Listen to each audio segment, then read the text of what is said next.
احادیث مبارکہ کی روشنی میں اس شب میں یعنی 15 شعبان کی رات میں جہاں اللہ تبارک و تعالیٰ کی رحمت و برکات کا نزول ہوتا ہے، جہاں بے پناہ لوگوں کی بخشش و مغفرت کے پروانے جاری ہوتے ہیں، جہاں لوگوں کی خالی جھولیاں بھر دی جاتی ہے، جہاں دعاؤں کی شرف قبولیت ہوتی ہے، وہیں کچھ ایسے لوگ بھی ہیں کہ جو اس شب کی برکات سے محروم رکھے جاتے ہیں۔ ایسے لوگ بھی ہیں کہ جن پر اللہ تبارک و تعالیٰ نگاہ لطف نہیں فرماتا۔ مثلا احادیث مبارکہ کے مطابق ایسے لوگ کہ جو شرک کا ارتکاب کرتے ہوں، ایسے لوگ کہ جو بغض و کینہ رکھنے والے ہوں، ایسے لوگ کہ جو جادو ٹونا کرنے والے ہوں، ایسے لوگ جو قطع رحمی کرنے والے ہوں یعنی بلا عذر شرعی قطع تعلقی کرنے والے ہوں، ایسے لوگ جو تکبر کی وجہ سے اپنی تہبند کو لٹکانے والے ہوں یعنی جو تکبر کرنے والے ہوں، ایسے لوگ کہ جو اپنے ماں باپ کے نافرمان ہو، ایسے لوگ کہ جو شراب کے عادی ہوں، ایسے لوگ جو ناحق قتل کرنے والے ہوں، اسی طرح ایسے مرد اور عورت کہ جو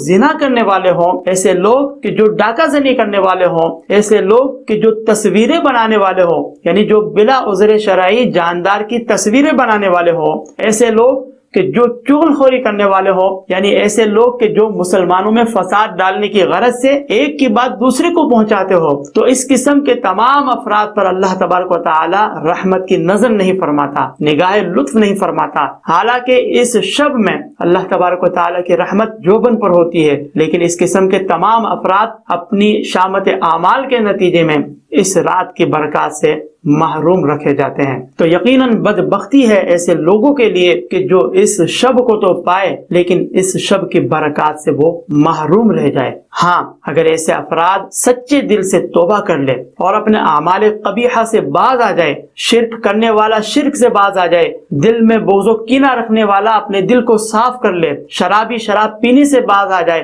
ماں باپ کو ستانے والا اس فعل قبیح سے تائب ہو جائے، قطع رحمی کرنے والا یا تکبر کی وجہ سے تہبند لٹکانے والا، تکبر کرنے والا ان افعال ممنوعہ سے باز آ جائے، جادو ٹونا کرنے والا جادو ٹونے سے باز آ جائے، زانی زانیہ زنا سے باز آ جائے، قاتل قتل و غارت گری سے باز آ جائے، چغل خور چغل خوری سے باز آ جائے۔ اسی طرح اگر انسان ان تمام امور سے اجتناب کرے کہ جو اس شب کی رحمت و برکات کی راہ میں رکاوٹ بنتے ہوں اور سچے دل سے اللہ تعالیٰ کی بارگاہ میں توبہ کرے، تو یقیناً اللہ تبارک و تعالیٰ کی رحمت بہت وسیع ہے، وہ بڑا غفور الرحیم ہے، وہ تواب ہے، توبہ قبول کرنے والا ہے۔ لہذا پھر ایسے لوگ بھی اس بابرکت رات کی رحمت و برکات سے